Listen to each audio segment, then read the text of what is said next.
The Independent thinks that drinking alcohol and eating meat are social evils. Oh man, that's a big statement. Tola Fisher, yes, I believe that's Fisher, writing for The Independent, published an article titled "Alcohol Consumption Will Soon Follow Smoking and Meat Eating in Becoming a Social Evil." I didn't know that meat eating was a social evil. This title and the story that followed argued that alcohol was bad for society and assumed the fact that eating meat was evil as well. That's right. They don't even need to prove that one. That's just everybody knows that. We can just say it. It's just a fact. We don't need to back that up at all. I think that you might be able to say that there's been enough demonization of smoking to say that some people might believe that you could assume some communities would believe that is to be assumed a social evil. I disagree, but so maybe you could get away with that. But there's no way that this person can reasonably assume that a majority or even a large part of America already think that meat eating is an assumed social evil. But her title is assuming that's already a fact. Everyone's already accepted it. Yep, eating meat is already seen as being a social evil. Did she just assume my social evils? She didn't even ask first. What a bigot. The term evil implies that it should be illegal. That isn't what they actually suggested. That's what they suggested in this article, is that these items are evil things that are harmful to society. By that logic, drinking alcohol, smoking, and eating meat are immoral, and naturally the next logical step, if you think they're immoral and bad for society, for an authoritarian government, is for them to want to make it illegal. That's the next logical step. Isn't there already a group that doesn't like that thinks that drinking alcohol and eating certain kinds of meat are evil? Muslims as well as Mormons, right? Yeah, I believe so. Anyways, this article is referring to England, as that's where it is based at. But it's really not outside the realm. This argument that they're making isn't outside the realm for U.S. Democrats and liberals to start arguing. And as is the continuous problem with U.S. liberals, is that they love to just scour Europe for all of the worst ideas and bring them over here.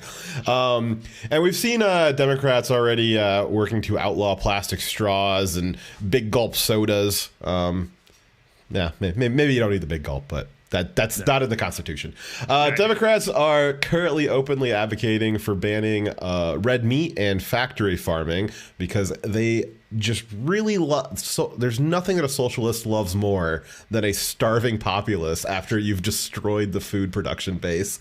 Their reasons for banning these things and many other things that they want to ban are based on the argument that they are social evils, or that it's immoral to not starve to death. There's a big difference between not healthy and not moral, right? Something could be generally bad for society, like if everyone's fat, that's bad for society. But that doesn't make the thing evil. That just means people are using their personal choice to make bad choices, right? Drinking a big gulp soda one time is not going to make you fat or kill you. But habitually drinking those things and being unhealthy will make you fat. It's really fascinating that I just thought of this. So obviously, like drinking a big gulp, that's a very indulgent thing, and so is eating meat. Eating a nice steak, which I had a nice steak tonight. It's very indulgent of me, and it was something that was pleasurable experience, something that I enjoyed, and it was very motivated by my want to feel good and do what feels good. And isn't that really the kind of at its most basic level, the entire ideology of the left is just do what feels good. And when the right is like, hey, maybe don't do it. Don't do these things. I know it feels good, but maybe don't do some of these things because you're literally destroying the fabric of society. And they're like, but it feels good and I want to feel good. And then we're like, hey, like what if I had a big gulp every now and then and enjoyed a nice steak once a month or something? And they're like, no, that's going to destroy the entire planet. And it's like, well, we don't actually have really great evidence linking to that. There's some, but there's a lot more evidence that what you're doing by destroying the fabric of society is far more immediately damaging. But when it's something that we enjoy doing, we can't do it. And when it's something that you enjoy doing, you can do it. The problem is a lot of these far leftists who believe in like communism and authoritarian style leadership of a country, is they believe that they are the wise, benevolent leader that can tell if they were in charge, or if someone like them was in charge, they could force us all to live this utopian lifestyle where everything's perfect by their standards. And to do that, you have to give up free will. You have to give up our ability to choose things. And for them, that's acceptable because it'll create the world that they see as being perfect. The problem with that is there is no such thing as giving a person that much power and ending up with a good society that's in any way going to be it's never going to turn out perfect. It's never going to be that utopia they're trying to build. What they're going to do is just taking away everyone's freedoms in the hope of building that utopia and then just destroying society instead. And we'll get to an example of that later. So banning alcohol and meat, of course, is just the kind of a thing an authoritarian would do. Alrighty. Well. How dare you? Oh man, I made that really small. How do I read that? Slowpoke gave us $2. Thank you very much, Slowpoke. And he said, here's my view about hold on a second. Here's my view about morality. No matter who you are, if you are trying to outlaw something that isn't wrong on the idea of social evil, you can't take your idea and shove it up an orifice that nary sees the light of day. And I think he means his ass. I believe that is what he was. Not sure though. Very politically said. There was something else in there, but it was so much I missed it. Go for a missteam. The thing is about meat consumption is the fact that they don't think about the fact that people have dietary restrictions. For instance, a lot of people can't be vegan because they biologically, most of them can't. It's a medical diet meant for people who are deadly allergic to animal products, not a not a phase you go through because you care about climate change. For instance, if they actually cared about climate change, they would tackle, let's say, India, Russia, and China, the three main causes for pollution. But they're not going for that. They're going for like plastic straws and replacing them with a worse torrent of paper straws. And that's the thing. It's all virtue signaling. They don't actually care. They just want to seem like good people. Yeah, I bet you that this girl, she seems like she's probably working on becoming a vegan. If she's willing to write, it's not above these kind of people to be hypocritical for her to write a article condemning meat eating and then also eat meat herself. But I bet you when she goes out to a restaurant and doesn't eat meat or is like, oh man, it's really hard to find something that's like a vegan option on this menu, I bet you she really gets off on making sure that struggle is as visible as possible. Yeah. So as far as dietary restrictions, now where your genetics come from has a big determining factor on what your body is best at digesting and best using. So in a general statement, obviously there is diversity among groups, right? But in general, genetic lines coming out of Africa are more likely to be able to digest and use effectively more animal proteins, whereas up in genetics that came from Northern Europe, because they were for many generations agrarian, you're more likely to have genes that are more adept at eating plants there.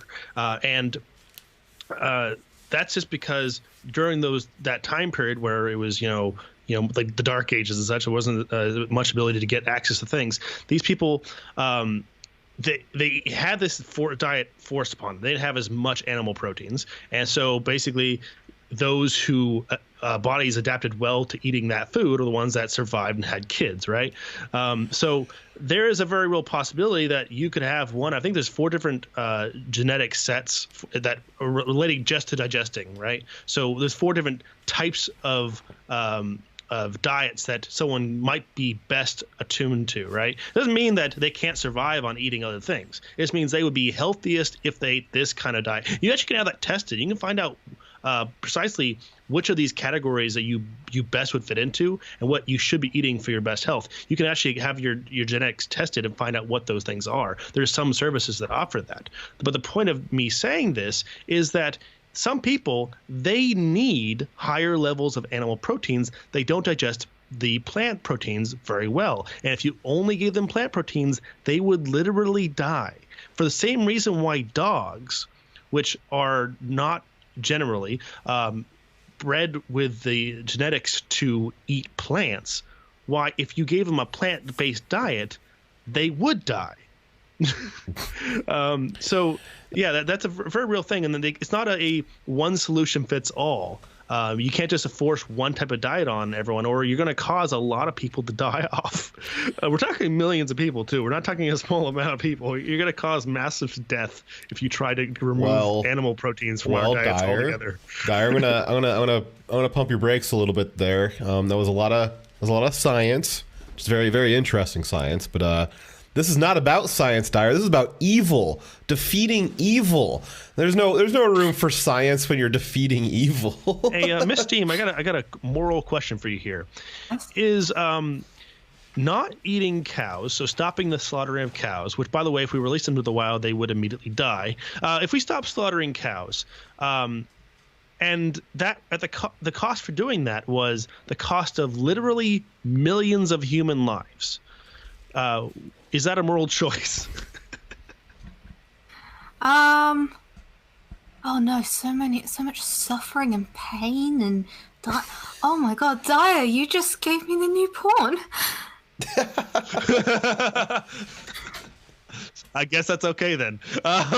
Moving on then. But the thing is, I would like to say, there's also the biological factor of you can get overexposed to a certain type of food, which becomes an allergy in the future. For instance, I'm actually allergic to red meat, and I used to eat a lot of red meat as a child. I can't eat red meat anymore. I can only eat really chicken and seafood and stuff like that. Because if I eat red meat, that causes a hospital trip.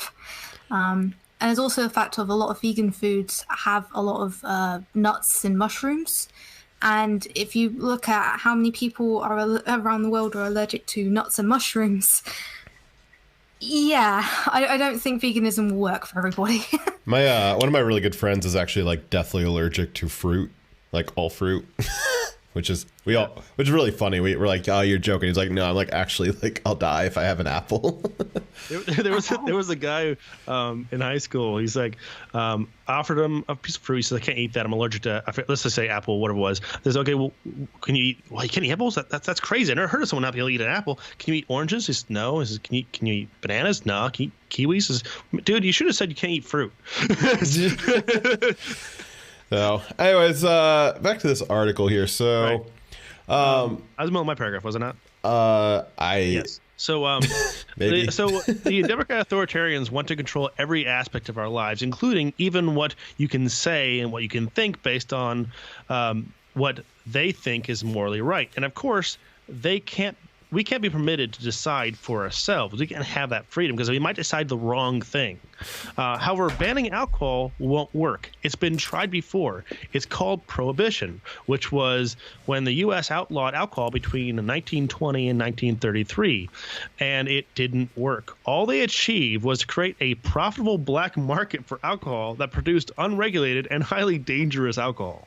That was so outrageous because they didn't just make it illegal. They put it in the Constitution. They made a whole amendment for it. Like that's a really serious law. I don't that was a little above what they needed to do. And it worked so well that they had to re-amend the Constitution again to get rid of it. Idiots. Isn't banning alcohol a little sexist? I mean, the majority of people who drink alcohol are women.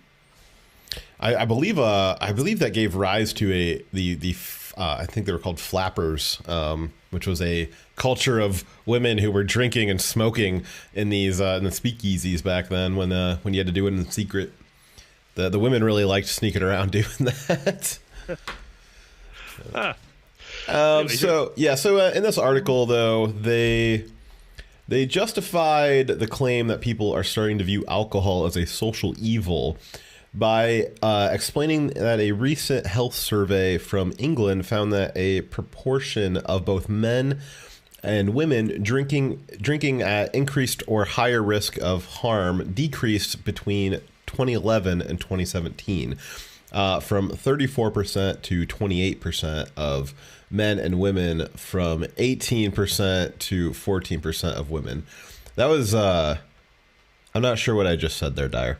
That was a gobbledygook sentence. That's a direct quote from the article. Okay. So from 2011 to 2017, the men drinking to a harmful level was decreased from 34 to 28%, and women drinking to a quote unquote harmful level was 18 to 14%, meaning there was a 4% decrease in harmful drinking in women and a 6% decrease in men. The problem with that is that how do you determine the definition of harmful drinking? By that study, which I had to go look up, the harmful drinking was determined as being 14 drinks per week. So this survey did not find that less people were drinking alcohol entirely. They found that less people were drinking alcohol irresponsibly by that measure. That's a great thing if people are not drinking, I guess, more than 14 drinks in a week, I guess. But that doesn't mean what they were saying it means. It doesn't mean that people are thinking that alcohol is now evil. That survey they referenced, that study they referenced, does not support the argument they were making at all. And to be a little blunt, England's demographics have shifted significantly during those years. Yep. And continue to shift, and that I don't know if that shift in demographics is enough to account for that big of a swing, but it could explain at least a little bit of it. Actually, I'd very much say that the percentage change could definitely be explained by that. And yes, the people coming in, if they have the Muslim religion, are going to see alcohol as being evil. However, that doesn't mean that the opinion of the people who are already there changed. It's just the new populace come with that opinion. The opinion of the entire country did not change. Yeah. All of the reasons that Miss Fisher gave as reasons that alcohol is a social evil were behaviors associated with unhealthy drinking habits. They use examples like people having financial problems because they spend too much on their drinking habit, and how people who drink too much tend to damage their relationships and productivity. These are not arguments that alcohol is a social evil. These are arguments that drinking too much is unhealthy. So no duh. We can all agree that drinking and driving is bad for society, being as it will result in wrecks and people dying. But that doesn't mean that having a beer with a gang and watching some sports ball is a social evil. I do have a counter argument to this. Uh-oh. Let's hear it. Okay. So I do agree that the Muslim population coming in is a factor for it, but this is like between 4 years, right? Yeah. Mm-hmm. About 6 years. Could it possibly... Okay, 6 years. Could it possibly... The majority of those people were teenagers? Would make sense. Yeah, it'd be interesting to see what factors. There's so many factors. Yeah. This did not check. There was nothing in this study to control for all the many factors that could control this. I mean, that 6% of people that were reduced, they could have just gone from drinking 14 drinks in a week to 13. That could have been the only change. Yeah, and all this being self-reported is maybe, it's hard to say when it's self-reported. I'll tell you this. So every year, military members are forced to take a medical survey where they're asked how many drinks do they have in a week, in a month, and in an average sitting. And I'll tell you that no matter what the truth is, every single military member reports they drink no more than one beer and normally no more than once a month. That sounds accurate. And that is the minimum option you can select on both without saying none. And probably also the maximum option that you can select without being reviewed in some way. Exactly. If you say anything higher than that, you get called in by the doc to answer some questions. So I'm not saying anyone's lying at all. No, definitely not. I'm just saying it's really, really strange. It's easy to forget. It's easy to forget how many you've had. So. Also, the fact of teenagers in England do tend to drink a lot, and it's really important to factor in the age because, adults don't tend to drink as much as teenagers. Let's just put it that way. Well, it could also be. It could also be just population shift. I know. As I've gone through my years after college, my group of friends, we drink a lot less than we did as a measure of maturity and just us getting older. But I would imagine that there's a similar, you could probably see a similar trend in America as well. But I would say that if you saw that, I would say that is because there was, as the boomers age out of being able to heavily drink, or just the maturity of not heavily drinking, there's going to be a bigger group of them leaving the pool of drinkers in that age range, and there's going to be less millennials coming into that age range. So just in general, people who have the physical age of being able to consume even that much alcohol is a shrinking pool of people, at least in America. And I know, I don't know, I guess England, I think, had a similar baby boom. Maybe I could be wrong on that, but that could also explain this as people are aging out of that optimal drinking range. But there's any number of things that it could be, but I don't know if jumping to it being a social evil is necessarily the correct thing. I mean, we just came up with 4 or 5 plausible explanations that are based in science, and right. We've got our Pastor Tola Fisher here has told us which is the next commandment from on high. By the way, I want to say thank you very much, Shit Meme Dank Post, for the ice cream, and also thank you very much, NSQ. I was totally about to do that, and then I was like, well, Dyer's got something to say because he just interrupted me, and then you stole it from me. All right. Good. Oh, I'm very disappointed. I'm very disappointed I'm not evil enough. No, you have to work on that, okay? I want you to be more evil next time. Okay, I'll drink more.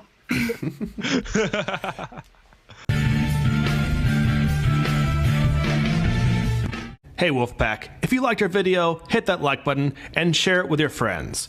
And if you really liked the video, share it with your enemies as well. And if this is your first time and you want to see more content from us, hit that subscribe button. And if you want to receive notifications, hit that bell button. It won't do anything, but it'll make you feel better about yourself. I would also like to thank everyone who donates to our channel monetarily through zerostrings.org or through Streamlabs and Super Chats. Thank you very much for your support.